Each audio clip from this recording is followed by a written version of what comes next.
ఘనమైన నామమునకు మహిమ కలుగును గాక.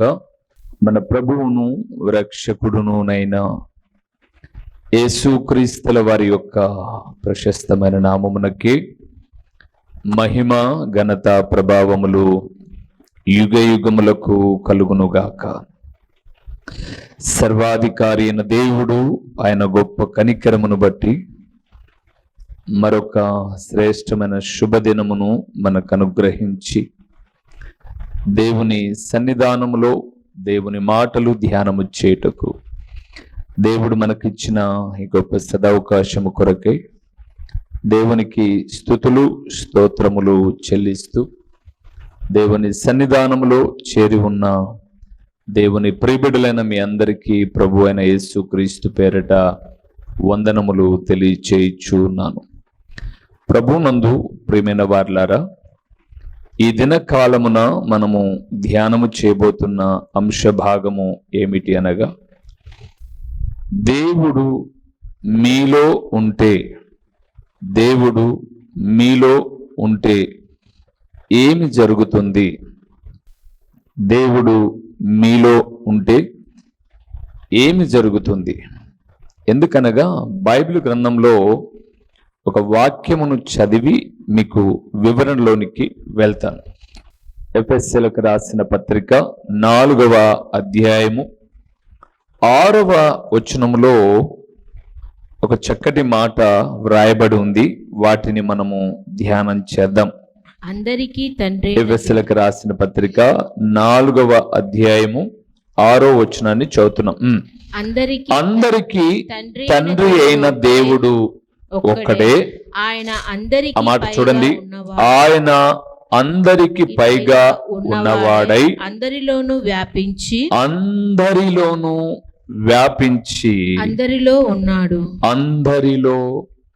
ఉన్నాడు.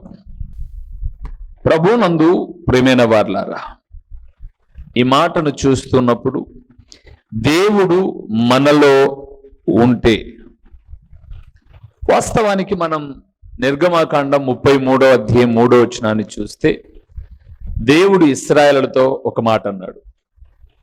మీరు లోబడనొల్లని జనులు గనుక మీతో నేను రాను అంటాడు. 33వ అధ్యాయం 3వ వచనం. నేను రాను అంటే మీతో నేను ఉండను అన్నాడు.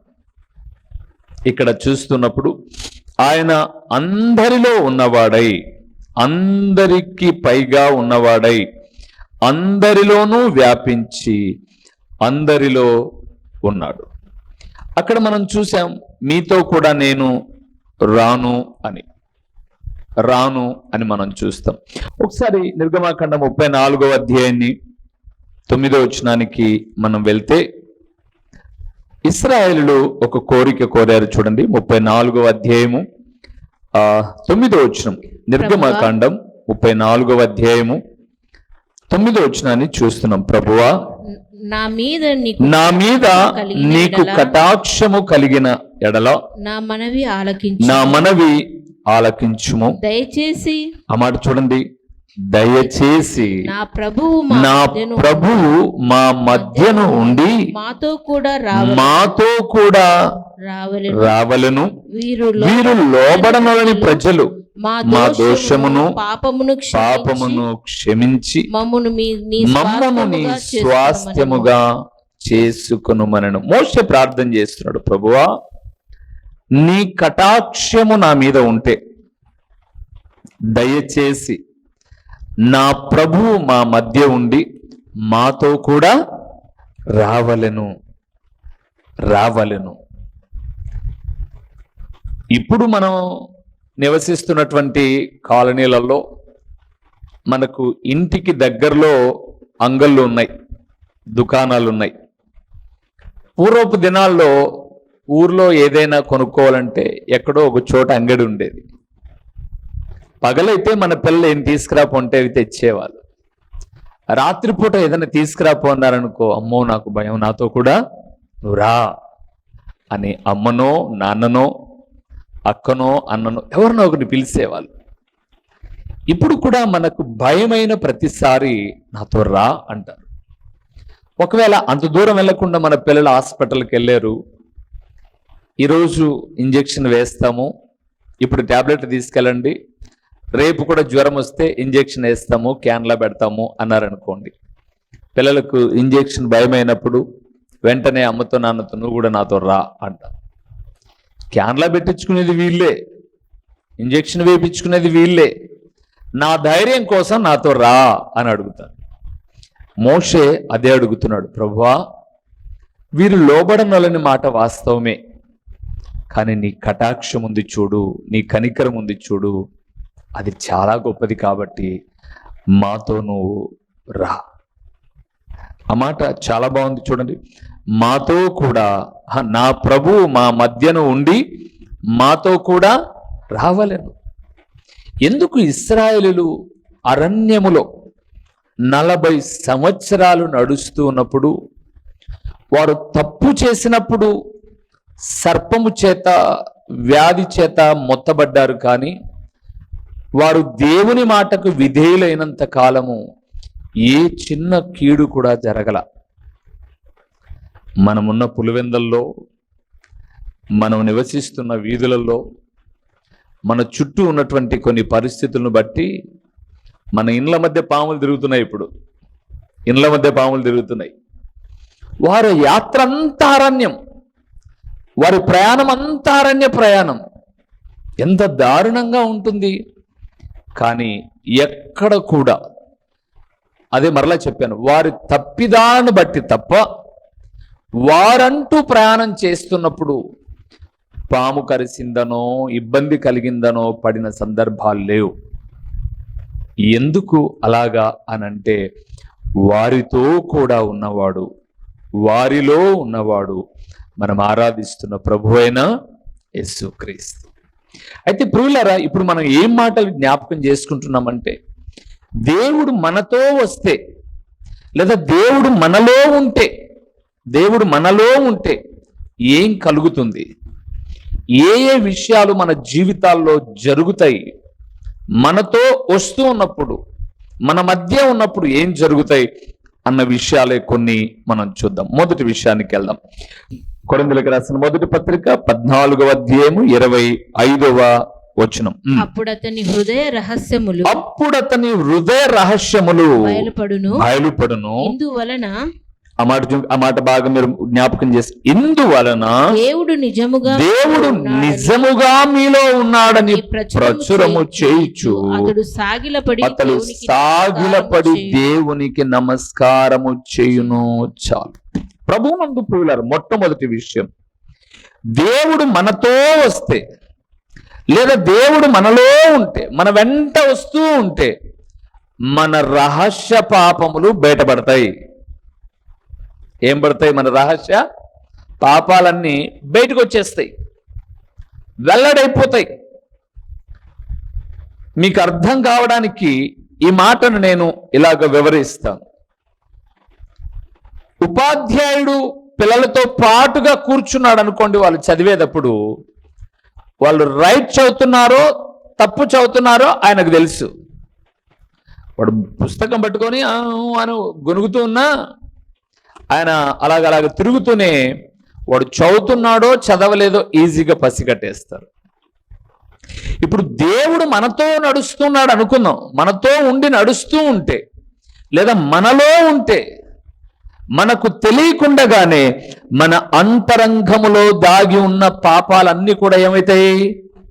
బయటికి వస్తాయి. ఎలా?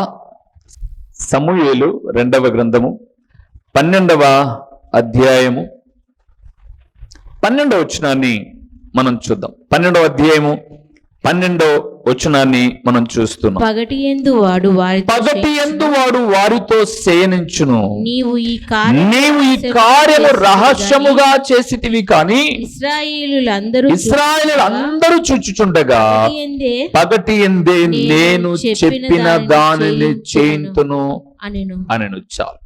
ఈ మాట నాతాను అనబడే దేవుని సేవకుడు మాట్లాడుతూ ఉన్నాడు. ఏమండి, ఇప్పుడు మీరు చూడండి, మనం చాలా మాటలు బైబిల్ను చదివాం. ఈ 12వ అధ్యాయమును గురించిన వివరణ మనం విన్నాం. ఎక్కడో యుద్ధ కాలంలో దావీదు అందరూ యుద్ధానికి వెళ్ళిపోతే ఈయన బాగా తినేసి పడుకొని నిద్రపోయాడు. సాయంకాలం పూట లేచాడు. ఎవరో ఒక స్త్రీ స్నానం చేస్తుంటే చూశాడు. ఆమె సమాచారం తెప్పించుకున్నాడు ముందు, తర్వాత ఆమెనే పిలిపించుకున్నాడు, పాపం చేశాడు. ఇప్పుడు మిమ్మల్ని అడుగుతాను, ఈ పాపము ఉరియాకు అంటే ఆమె భర్తకు తెలియదు, ఆ ఊర్లో వాళ్ళకి ఎవరికి తెలియదు. ఆమె వచ్చింది, రాజుగారు పిలిస్తే వచ్చింది, పాపం జరిగిందన్న విషయం తెలియదు. అందుకే ఆ పాపమును కవర్ చేసుకోవడానికి రకరకాల ప్రయత్నాలు చేశాడు దావీదు, అది వేరే విషయం. కానీ ఇక్కడ దేవుడు ఏం మాట్లాడుతున్నాడంటే, నువ్వు చేసిన పాపం రహస్యం, కానీ దానికి శిక్ష బాహాటం అన్నాడు. దేవుని ప్రిబిడలారా, దావీదు పాపం చేసేటప్పుడు దావీదు ఒక్కడే ఉన్నాడు, బత్సెబానే ఉంది. ఆ పాపాన్ని బట్టి చాటుకు వెళ్ళి ఏడ్చినవాడు, అటు నుంచి దూరం వెళ్ళినవాడు ప్రభు అయిన దేవుడు. ప్రతి యుద్ధంలో దావీదుకు విజయం ఇచ్చింది దేవుడే. దావీదు ఒడిశలతో కొడితే గొల్లాత చావలా, దేవుడు కొడితే బోర్లబడి చచ్చిపోయాడు. అంటే ఇక్కడ నేను ఏం మాట్లాడుతున్నాను అంటే, దావీదు రహస్యముగా చేసిన పాపం. అక్కడ పాస్టర్ గారు మాట్లాడుతున్నారంటే, పాస్టర్ గారికి ఉరియా వచ్చి చెప్పలా నా భార్యను ఇట్లా చేశాడని చెప్పలా, లేదా అతని మేనలుడైన యోవాబు వచ్చి చెప్పలా. మరి ఎవరు చెప్పారు అతని రహస్య పాపం? దేవుడు.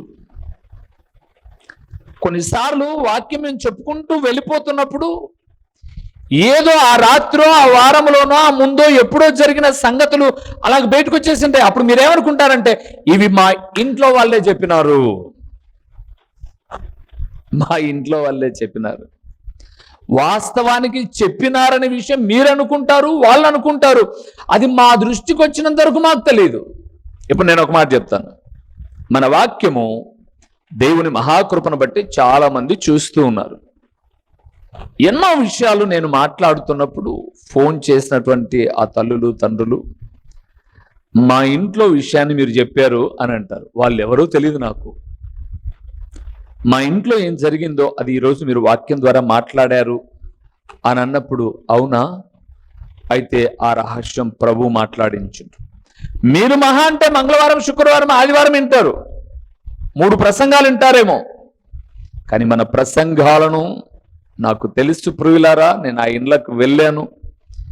దాదాపు ఇంతింత నోట్బుక్స్లు ఈ 5-6 సంవత్సరాల్లో రాయడం, భద్రంగా ఎత్తిపెట్టుకోవడం.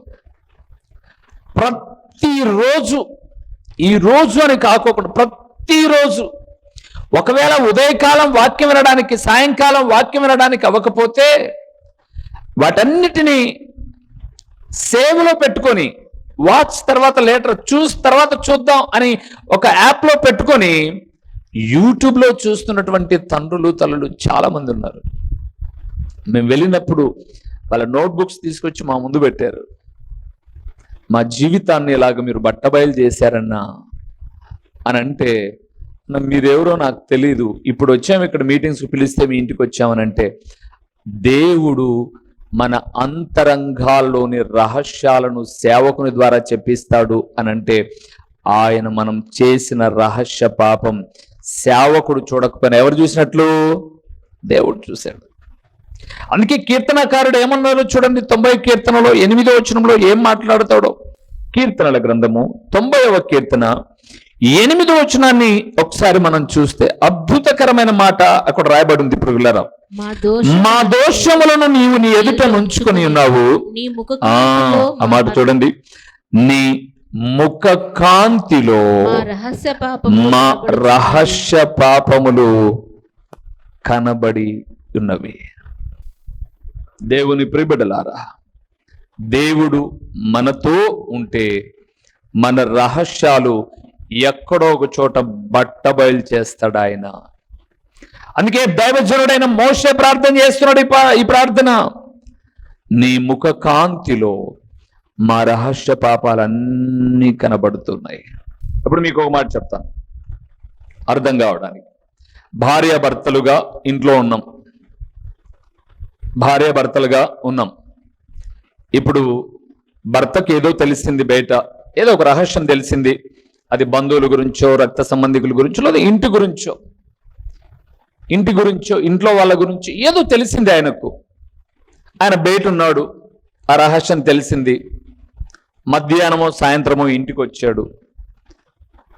ఆ రహస్యం పిల్లలు వినకూడంది, ఏదో తప్పు వినకూడంది. సరే, పిల్లలు లేనప్పుడు ఆ రహస్యాన్ని ఇంట్లో మొట్టమొదట ఎవరికి చెప్తాడు? భార్యకు. లేదు, భర్త బయట ఉన్నాడు, భార్యకి ఏదో తెలిసింది. ఇంటికి రాగానే, భర్త రాగానే కొద్దిసేపు అటు ఇటు తినేసి కూర్చున్న తర్వాత ఈ భార్య మొట్టమొదటి ఎవరికి చెప్తుంది? భర్తకు. ఓకేనా? భర్తకు తెలిసిన రహస్యం భార్యకు చెప్పింది, భార్యకు తెలిసిన రహస్యం భర్తకు చెప్పి. ఎందుకని? చెప్పుకోదగిన వ్యక్తి భార్య కాబట్టి చెప్పాడు. వీరంతా వెళ్ళి చెప్పడు. మనం జాగ్రత్త పడదాం, పలాని పిల్లలకి ఇలా జరిగింది, మన పిల్లలు జాగ్రత్త, లేదా పలాంది ఇది జరిగింది, మన జాగ్రత్త. ఇప్పుడు భార్య భర్తకు చెప్తే, భర్త భార్యకు చెప్తే, సంఘములో ఎవరో ఏదో రహస్య పాపము చేసిన దేవుని వాక్యం ద్వారా హెచ్చరించమని ఎవరు చెప్తాడు? సేవకునికి చెప్తాడు.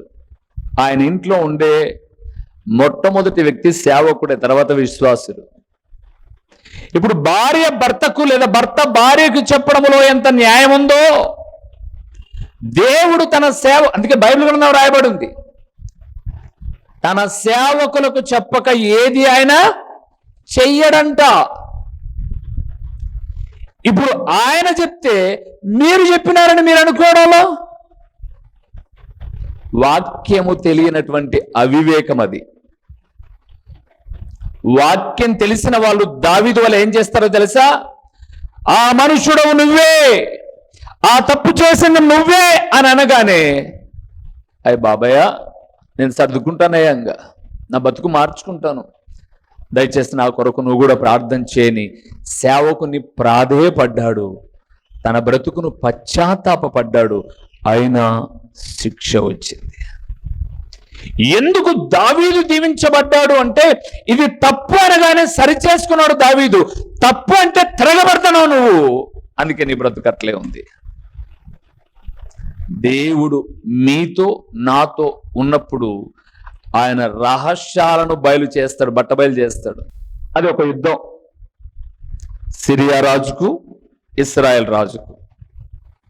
ఇప్పుడు సిరియా రాజు వాళ్ళ సైన్యంతో చెప్పాడు, ఇదిగో మనమందరం యుద్ధానికి వెళ్తున్నాము ఇశ్రాయేల్ రాజు మీదికి. ఇశ్రాయేల్ రాజు ఉదాహరణకు, చిన్న ఉదాహరణ చెప్తున్నాను, ఇలాగా పూలంగల దారి గుండా తన సైన్యంతో వస్తున్నాడు కాబట్టి ఆయన చెప్పాడు, అక్కడ మీరు మాటుగాంటలను పెట్టి ఒక్కసారిగా సైన్యం అంతా డబేలు మన మీద పడి సైన్యాన్ని చెదరగొట్టి రాజును పట్టండి అని సిరియా రాజు చెప్పాడు. ఓకే, అది వాళ్ళ సైన్యానికి చెప్పాడు, సైన్యాధిపతులు అందరికీ చెప్పాడు. ఇప్పుడు ఇశ్రాయేల్ రాజు కూడా ఏం చేద్దాం, ఇలాగే పూలంగల్ రూట్ మీదుగా వెళ్దాము అని అనుకున్నాడు. ఈలోపు దైవజనుడైన ఎలీషా వచ్చి ఒక వర్తమానం పంపాడు రాజు గారికి. రాజా, మీరు యుద్ధానికి ఇలాగ వెళ్ళొద్దు, మీరు వేరే రూట్ కూడా పోవద్దు, అసలు పోకుండా జాగ్రత్త పడండి అని చెప్పాడు. ఈ రూట్లోనే వస్తున్నాడన్న వర్తమానం సిరియా రాజుకుంది. సైన్యం అంతా కాపు కాశారు, కానీ ఇశ్రాయేల్ సైన్యం రాలా. సరే, మరలా యుద్ధం ప్రారంభించినప్పుడు మరొక దిక్కు, ఇలాగ దిక్కుకు తిరుగుతున్నప్పుడు ఎలీషా వెంటనే చెప్తున్నాడు, ఇట్లా పోవద్దు అని. ఇప్పుడు సిరియా రాజు కోపం వచ్చి, రేయ్, సైన్యాన్ని అందరిని పిలిచాను, రేయ్, ఎవర్రా మనలో గూఢచారి, మన అన్నం తింటూ మన బట్ట కంటూ వాళ్లకు మేలు చేసేటటువంటి వాడు ఎవర్రా లోపల ఉన్నవాడు, వాడు బయటికి రావాలి, వాడు ఎవరైనా సరే చంపేస్తాం. ఇదేంట్రా, మనం ఎక్కడ చెప్తే అయిపోయి వాళ్ళకి తెలుస్తున్నాయా రాజుకు అని అన్నాడు. వాళ్ళలో ఒక తెలివైనవాడు అన్నాడు, అయ్యా, మనలో ఎవరు లేరు, నువ్వేం టెన్షన్ పడ మాకు. ఆ దేశంలో ఒక దైవజనుడు ఉన్నాడు, ఆయన మన వెళ్ళే దిక్కులన్నీ, రహస్యంగా మనం ఏర్పరచుకునే మార్గాలన్నీ దేవుడు ఆ దైవజనుడికి చెప్తుంటే అతను వెళ్ళి రాజుకు చెప్తున్నాడు, అందుకే వాళ్ళు జాగ్రత్త పడుతున్నారన్నాడు. ఇప్పుడు సిరియా రాజు అన్నాడు, మనకి ఇప్పుడు ఇశ్రాయేల్ రాజు అవసరంలే, ఆ పాస్టర్ గారిని పట్టుకురండ్రా ముందన్నాడు. నేను ఏం జ్ఞాపకం చేస్తున్నాను అని అంటే, కొన్నిసార్లు మీ ఆత్మీయ జీవితంలో మీరు తప్పటడుగులు తొందరపాట్లు పడేటప్పుడు జరిగేటటువంటి విపత్తును ముందే సేవకుని నిలబెట్టుకుని దేవుడు మాట్లాడతాడు. అప్పుడు మీరేమనుకుంటారంటే, మేము నచ్చక, మేమంటే అసూయ ఉండి మా పనికి అడ్డగిస్తున్నాడు అని అనుకుంటారు.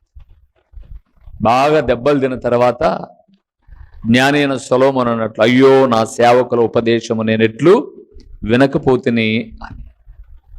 గుర్తుపెట్టుకోండి ప్రియులారా, సిరియనులు ముట్టడి వేసిన ప్రతి స్థలాన్ని, రహస్య స్థలాలను ఎలీషాకు దేవుడు చెప్పినట్లుగా, ఒకవేళ అన్నీ మాకు చెప్తాడు, మేము మీ కుటుంబాలన్నిటిని భుజాల మీద పెట్టుకుంటాం అని నేను చెప్పట్లేదు, కానీ చాలా వరకు మీ రాంగ్ రూట్లో వెళ్ళే ప్రతిసారి వద్దు వద్దు వద్దు అని మాత్రం దేవుడు చెప్పిస్తాడు. కాదు కూడా మేము అట్లే పోతామని అంటే సిరియనుల చేతిలో ఇశ్రాయేలు చచ్చేవాళ్ళు. చివరికి సేవకుని పట్టుకోవడానికి వచ్చారు. సేవకుడేమో ప్రార్థన చేస్తున్నాడు, వారి మనోనేత్రాలు, వాళ్ళ కళ్ళందరి మోయబడ్డాయి. వాళ్ళందరినీ తీసుకొచ్చి ఇశ్రాయేల్ సెంటర్లో నిలబెట్టాడు. అప్పుడు ఇశ్రాయేల్ రాజు అన్నాడు, నాయనా అంటాడు సేవకుని. ఎంత మంచి పిలుపండి, నాయనా కొట్టుదునా అంటాడు. చూస్తారా మీరు ఆ మాట? 21 వచనం చూడండి, రాజుల 2వ గ్రంథం 6వ అధ్యాయము 21 వచనాన్ని మనం చూద్దాం. అంతటా ఇశ్రాయేలు రాజు వారిని పారచూచి, నాయనా వీరిని కొట్టుదునా అని ఎలీషాను అడగగా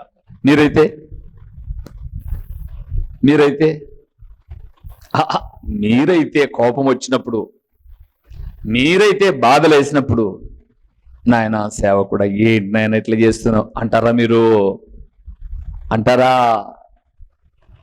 నాయనా కొట్టుదునా అని ఇశ్రాయేల్ రాజు నాయన అడిగితే మీ వాళ్ళని పిలుచుకొని వచ్చి కుట్రా నాయన వీళ్ళని అంటారు. మీరేం తక్కువలు కాదు. కుట్రా నాయన, లేకపోతే మీ ఆయప్పకి చెప్పి నువ్వు ఎట్లో ఒకట ఫైటింగ్ చేయనాయనా. ఆయన అన్నాడు, కొట్టవద్దు తిట్టవద్దు, మంచిగా అన్నం పెట్టి పంపు అన్నాడు. అంతేనండి. చక్కగా తిని వెళ్ళిన తరువాత మీరు ఆ మాట చూస్తారా? 23వ వచనం చివరి లైన్ మాత్రం చూద్దాం. 23 అంతా చూద్దాం. అంతటా వారి కొరకు విస్తారమైన భోజన పదార్థములను సిద్ధపరచగా వారు అన్నపానములు పుచ్చుకొని రాజు సెలవు పొంది తమ యజమానుని యొద్దకు పోయిరి. అప్పటి నుండి సిరియనుల దండు వారు ఇశ్రాయేలులోని దేశంలోనికి వచ్చుట మానిపోయెను. ఎవరు చెప్పారు ఈ రహస్యాలను? ఎలీషా. దేవుని బిడ్డలారా, సిరియనులు అన్యులు, ఇశ్రాయేలులు దేవుని ప్రజలు. దేవుని ప్రజలు ఒక్క పూట అన్నం పెట్టినందుకు, ఒక్క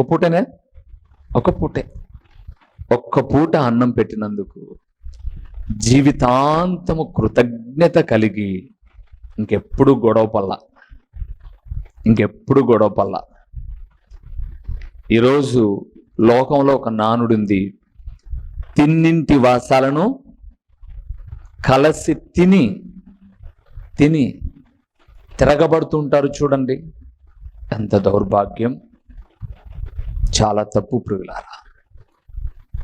మాకొక్క పూట భూమి పెడితేనే మేము అంటాం, ప్రభువా వాళ్ళ కొరకు మేము ప్రార్థిస్తున్నాం, వాళ్ళ రుణం మేము తీర్చుకోలేం, కానీ వారికి వారి బిడ్డలకు మేలు చేయని అడుగుతాం మేము. మరి ఇన్ని రోజులు ఆత్మీయ ఆహారము భోంచేస్తున్న మీరు శరీర ఆహారమే సిరియనులు తిని కృతజ్ఞులై ఉంటే ఎంత దేవుని వాక్యాన్ని మీరు భుజిస్తూ ఉన్నారు, ఎంత కృతజ్ఞులై ఉండాలండి. మీ లోపమో తప్పో తెలిస్తే మీ నోటికొచ్చినట్లు మీ మనస్సుకొచ్చినట్లు మీరు మాట్లాడితే మీ మాటకు మీరే ఉత్తరవాదులు, మీ శాపానికి మీరే ఉత్తరవాదులు. దేవుడు మీలో ఉంటే రహస్యాలు బయలుపడతాయి, రహస్యాలు బయలుపడతాయి. ఇంకా చాలా విషయాలు ఉన్నాయి, తర్వాత ఇంకోసారి ధ్యానం చేద్దాం. తలలు వంచుతాం, కళ్ళు మూసి నాయనా నువ్వు మాతో ఉన్నావు అనడానికి మేము ఎప్పుడైనా తప్పు చేస్తే అది వెంటనే సేవకుని ద్వారా మాట్లాడతావని, అప్పుడు సేవకుడు మాట్లాడినప్పుడు, నాతాను మాట్లాడినప్పుడు దావీదు ఎవరు చెప్పారు నీకు అనలేదు, కానీ నేను తప్పు చేశానని మాత్రం ఒప్పుకున్నాడు. ఈరోజు ఎవరు చెప్పారు అనే దానికన్నా నువ్వు తప్పు చేసావా లేదా మాత్రము తెలుసుకొని సరిచేసుకుంటే మీతో ఉంటాడాయన, మీలో ఉంటాడాయన, మిమ్మల్ని వర్ధిల్ల చేస్తాడు ఆయన. తలలు ఉంచుదాం. ప్రేమాస్వరూపి, కరుణా సంపన్నుడా, మీ ఘననామమునకు స్తోత్రములు నాయనా. ఎంత మంచి దేవుడవు నాయనా నువ్వు. మోషే అంటాడు, మా మీద నీ కటాక్షము ఉంచి మాతో రా నాయనా, మాతో రా ప్రభువా అని అడిగాడు. నిజమే, వీరు లోబడరు, కానీ నన్ను చూసైనా రా ప్రభువా అని మోషే ప్రాధేయపడితే, నా సన్నిధి నీకు తోడుగా ఉండును మోషే అని చెప్పి వెనువెంట నడిచారు. అంత సమాజంలో ఎవరేం చేస్తున్నారో మోషే తెలుసుకోలేకపోయినా మీకు తెలుసు కాబట్టి రహస్యాలను బట్టబయలు చేస్తూ వచ్చారు. ఈరోజునైనా మీ పాదాల చెంత కూర్చున్న బిడ్డలం, మా అంతరంగాలన్నీ మీకు తెలుసు నాయనా. మీ సేవకుడునైనా నేను, నా బ్రతికేంటో మీకు తెలుసు. మీ ఎదుట కూర్చున్న విశ్వాసులు, వారి జీవితాలేంటో మీకు తెలుసు. నా గురించి తెలిసినప్పుడు, విశ్వాసుల గురించి తెలిసినప్పుడు, నా వరకైతే ఇది మీకు తెలిసింది కదా అని తిరగబడ్డం, గొనగడం కన్నా తప్పు జరిగింది అని సరిచేసుకున్న వారిని నువ్వు విడిచిపెట్టావు. కానీ విశ్వాసులు వారి తప్పిదాలు తెలియచేసిన ప్రతిసారి ఏదో ఒక వర్గాన్ని ప్రేమించి ఒకరిని ద్వేషించినట్లుగా యోచించి వారి రహస్య పాపాలను కప్పుకుంటూ శాపాన్ని కొని తెచ్చుకుంటూ ఉన్నప్పుడు ఈరోజు మీరు మాతో మాట్లాడుతూ రహస్యములు అన్నవి మీకు చెందినవి అని పలికారు.